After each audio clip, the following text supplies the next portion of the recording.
Quando se fala do conceito de órgão público, a gente já sabe que o órgão é uma parte de um todo, e a gente também, nesse caso, tem 3 teorias que foram adotadas historicamente para conceituar órgão público.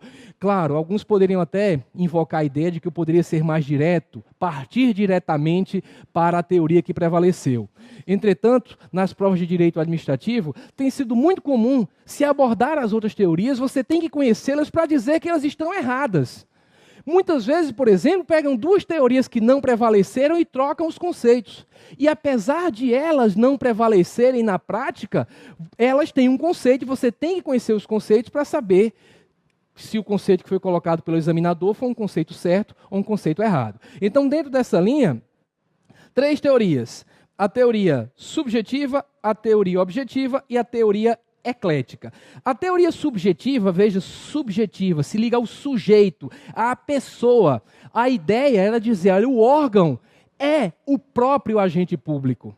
O órgão é o André que praticou aqueles atos como policial federal. Vejam, isso não significa se afastar da teoria da imputação volitiva. Ela prevaleceu. Beleza, então o que o agente faz se imputa à União. O que o órgão faz se imputa à União. Mas órgão e agente são a mesma coisa? André praticou o ato, é a mesma coisa de dizer que a Polícia Federal praticou o ato, então o órgão é a pessoa? Bem, dizer que o órgão é a pessoa significaria também dizer que se esta pessoa, por exemplo, morrer, se ela se extinguir, o órgão também estaria extinto. E nós sabemos que isso não é verdade. Podem morrer todas as pessoas que estão lotadas em um determinado órgão, imagine uma tragédia, todos viajaram no mesmo avião, o avião caiu, então o órgão está extinto? Claro que não. Vocês têm que lembrar que o órgão continua lá, só que não tem agentes, vai precisar fazer um novo concurso, vai precisar colocar novas pessoas lá. Então a teoria subjetiva, que iguala órgão e agente como se fossem a mesma realidade, é uma teoria que não prevalece no direito atualmente. Além disso, existe a teoria objetiva, que diz que o órgão ele é, na realidade, um conjunto de atribuições. Ou, usando uma expressão que o Eli Lopes Meireles gosta muito de utilizar, ou gostava muito de utilizar, é um plexo de atribuições. Então, quando você cria, por exemplo, um órgão chamado Departamento da Polícia Federal, você, na realidade, você diz que é criado este órgão com tais atribuições. Por exemplo, com a atribuição de exercer a polícia de fronteiras, a emissão de passaporte, o controle de imigração. Então você cria um conjunto de atribuições. E o que é a Polícia Federal se não for esse conjunto de atribuições? Então o órgão seria um plexo, um conjunto, um grupo de atribuições que vão ser cometidas, é verdade, a servidores.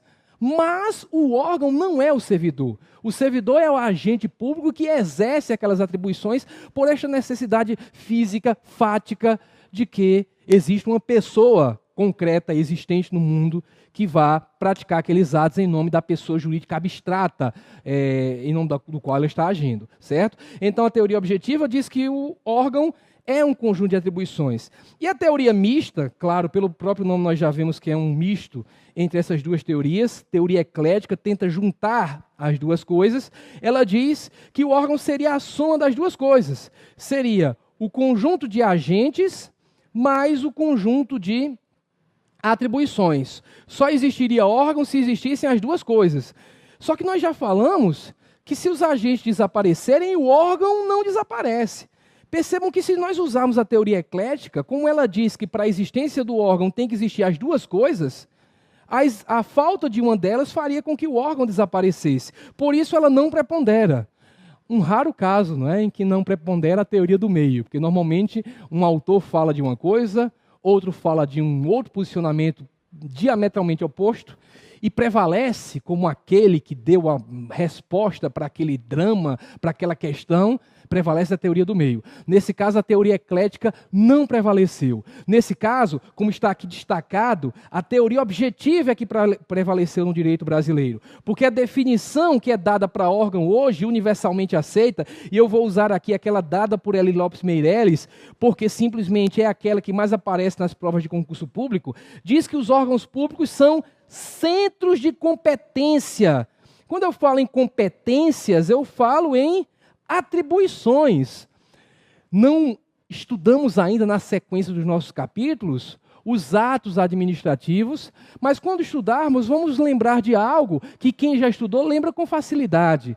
Competência em direito não é saber fazer, como a gente diz no dia a dia. Quando a gente diz fulano de tal é competente, a gente quer dizer o quê?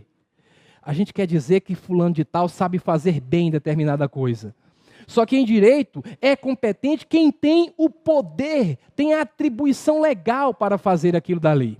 Então, por mais que um assessor do ministro do Supremo saiba mais da matéria do que ele não tem o poder de votar. Ele é incompetente nesse sentido. Pode ser bastante competente no sentido comum da expressão, mas no sentido jurídico ele é absolutamente incompetente. Então, quando eu falo que um órgão é um centro de competências, eu estou dizendo que é um centro de atribuições. É um complexo de atribuições, como nós temos destacado durante os últimos minutos desse nosso bloco. Então, os órgãos públicos são centros de competência instituídos para o desempenho de funções estatais, através de seus agentes.